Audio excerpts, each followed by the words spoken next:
For the people who haven't met me, I'm the Executive Director for North American Bigfoot Search, and we've been in existence for almost 6 years. As far as I know, we're the only full-time group that has researchers that travel throughout the U.S. researching Bigfoot sightings and incidents.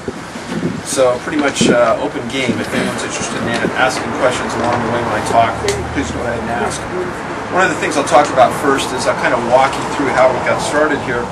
First with the EEpisode project is we developed a pin map of the entire western U.S. and it was all the sightings and incidents that happened over the last 100 years. And we slowly worked the area down to a region that we thought was confined enough where we could do research and have a support group that could get there and work with us, and we could have internet, etc. EEpisode turned out to be the perfect place. EEpisode is a 12 by 12 square mile, 144 square mile area in Northern California, the largest Native American reservation in California. And over the last 100 years, they've had a series of sightings there that were extremely incredible. So we went into that community for 2 years, nurtured the soil, grew the relationships, and the EEpisode project emanated from that. What we did is something that's different than what anybody else has ever done. Is we did a nationwide search for the best forensic artist in the world. And let me explain what a difference is between an artist and a forensic artist. An artist is somebody that uses interpretive skills and interpretive artistry to draw something. A forensic artist draws to exactly what you tell him to draw to. When you stop talking, he stops drawing. He doesn't walk away and do tweaks to it without you being in his presence.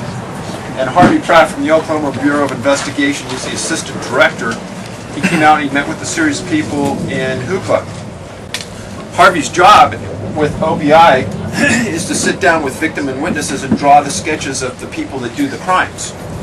And later on, when those people are apprehended, you put the picture of them next to the sketch that Harvey drew, and it looks like the suspect was sitting there when Harvey drew the picture. That's how good he is. So our reliance on his ability to draw and interview and have those skills necessary to put down what these people have seen when they have a Bigfoot sighting is important. And Harvey didn't have any aspirations either way, as did we when we went into this. If we prove that this was an entire hoax, let it be, it's a hoax, we'll make it public, we'll present it. If not, we're going to present the facts the other way. So the first series of drawings we did were of a very human-looking creature, much more human than what's generally thought of in the Bigfoot community. And when you think of the Patterson-Gimlin footage, and you think of the Patterson-Gimlin creature, you think of a creature that's fully facial hair, hair under the eyes, under the nose, around the mouth, very, very hairy. 99% of the sketches that we've done since EEpisode, before EEpisode, an entire life, is a creature that has far less facial hair. Now, a very small percentage has that full facial hair. So that's kind of how we worked our way forward.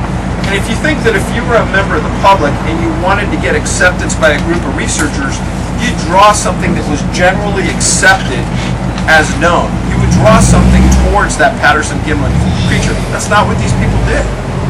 And in the two books, nobody had seen the sketches prior to our sketches being done in both the books.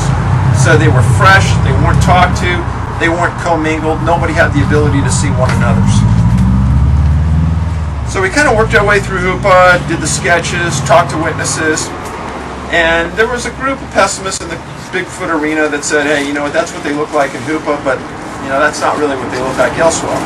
And they made those comments when the book was out. They didn't know, hey, we'd already been through California, parts of Oklahoma and Minnesota, and it was a consistent draw all the way across. So the consistency's been in place. Let's talk about Patterson-Gimlin for a second. First of all, we stand by that film. We think that they caught a real creature on the film, and it's quite a unique piece of footage. And if you can think about it, 40 years, nobody's ever been able to do anything better. Pretty odd.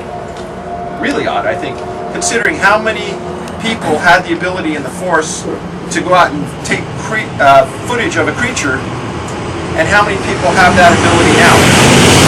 What is that, 1,000 times more people with video cameras now than there were back in '67, right? That coupled with that 30 seconds or so of footage has never been replicated. Coupled with that they saw a female. Coupled with that they saw a female with full facial hair. I mean, all of those things come together and say, wow, it's awfully unique.